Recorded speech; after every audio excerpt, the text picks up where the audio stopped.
Roque Santeiro é uma telenovela brasileira produzida pela TV Globo e exibida de 24 de junho de 1985 a 22 de fevereiro de 1986 em 209 capítulos, substituindo Corpo a Corpo e foi substituída por Selva de Pedra. Foi a 34ª novela das 8 produzida pela emissora. Baseada na peça teatral O Berço do Herói, escrita em 1965 por Dias Gomes, também autor da trama, foi escrita junto com Aguinaldo Silva. Dias escreveu até o capítulo 51 e do 162 até o último, enquanto Aguinaldo assinou dos capítulos 52 até o 161, com a colaboração de Marcílio Moraes e Joaquim Assis. A direção foi de Gonzaga Blota, Marcos Paulo e Jaime Monjardim, e com a direção geral de Paulo Biratã. Contou com as atuações de José Wilker, Regina Duarte, Lima Duarte, Ioná Magalhães, Ari Fontoura, Heloísa Mafalda, Ilvaninho, Armando Bogas, Lucinha Lins, Rui Rezende, Cássia Kiss, Cláudio Cavalcante e Lídia Brondi nos papéis principais. A história é ambientada na fictícia cidade de Asa Branca. 17 anos antes, o coroinha Luiz Roque Duarte José Wilker, conhecido como Roque Santeiro por esculpir imagens sacras, teria morrido ao defender a população dos capangas do perigoso, navalhada, Osvaldo Loureiro que havia invadido a localidade. Santificado pelo povo local que atribui milagres à sua imagem, e outras pessoas que buscavam até mesmo a sua canonização, Roque Santeiro tornou-se uma lenda e fez Asa Branca prosperar com sua história de heroísmo. Mas também despertou o interesse de muitos que se aproveitaram da lenda para lucrar.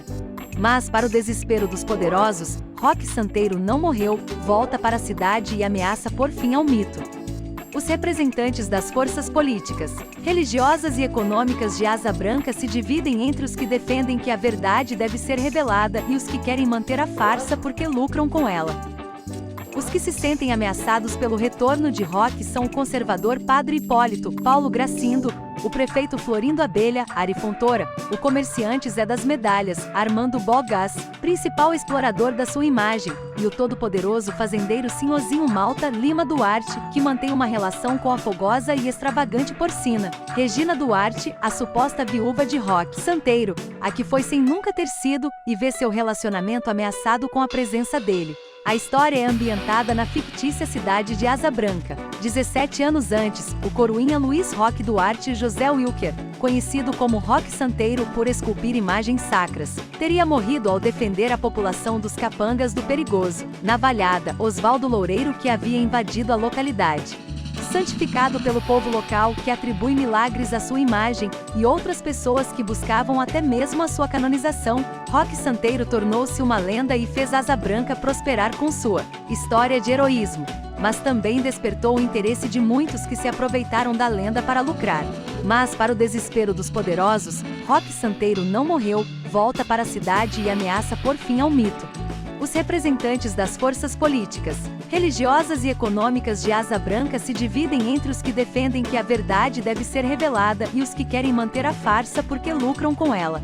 Os que se sentem ameaçados pelo retorno de Roque são o conservador Padre Hipólito, Paulo Gracindo, o prefeito Florindo Abelha, Ari Fontoura, o comerciante Zé das Medalhas, Armando Bogas, principal explorador da sua imagem, e o todo-poderoso fazendeiro Sinhozinho Malta Lima Duarte, que mantém uma relação com a fogosa e extravagante Porcina, Regina Duarte, a suposta viúva de Roque Santeiro, a que foi sem nunca ter sido, e vê seu relacionamento ameaçado com a presença dele. À frente daqueles que desejam revelar a verdade aos habitantes de Asa Branca está Padre Albano, Cláudio Cavalcante, que faz o contraponto com Padre Hipólito, personagem que enfocava a divisão da Igreja Católica entre os tradicionalistas e os adeptos da teologia da libertação, tema em voga na época. Progressista, Padre Albano luta a favor dos trabalhadores de Asa Branca e faz de tudo para revelar que o mito de Roque Santeiro não passa de uma farsa. Ele, no entanto, acaba se apaixonando por Tânia, Lídia Brondi, a contestadora filha de Sinhozinho Malta, e se vê dividido entre o amor e o sacerdócio.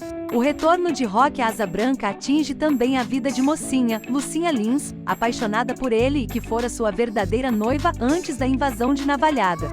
Ela nunca se conformou com o desaparecimento dele e se manteve virgem à sua espera, mesmo pensando que ele estivesse morto. Mocinha ressente-se de Porcina por ela ter sido a suposta esposa de Roque Santeiro. A cidade também fica agitada com a chegada de Matilde Ioná Magalhães, amiga de Sinhozinho Malta, que constrói na cidade o seu único hotel, a Pousada do Sossego, e traz consigo do Rio de Janeiro duas sensuais dançarinas, Ninon, Cláudia Raia e Rosali Isis de Oliveira, para trabalharem na sua boate Sexus, enfrentando a oposição do padre Hipólito e das Beatas, comandadas por Dona Pombinha. Abelha Heloísa Mafalda. Chega ainda à cidade a equipe de filmagem de Gerson do Vale, Everton de Castro, o cineasta que filmará a saga de Roque Santeiro. O filme tem como astros principais a atriz Linda Bastos, Patrícia Pilar, por quem Gerson é apaixonado, e Roberto Matias, Fábio Júnior, um mulherengo que acaba por se envolver com Porcina, com Tânia, e com Dona Lulu Aragão, Cássia Kiss, a reprimida esposa de Zé das Medalhas. Um mistério que desperta a curiosidade na população de Asa Branca é saber quem é o lobisomem que aparece nas noites de lua cheia atacando as mulheres.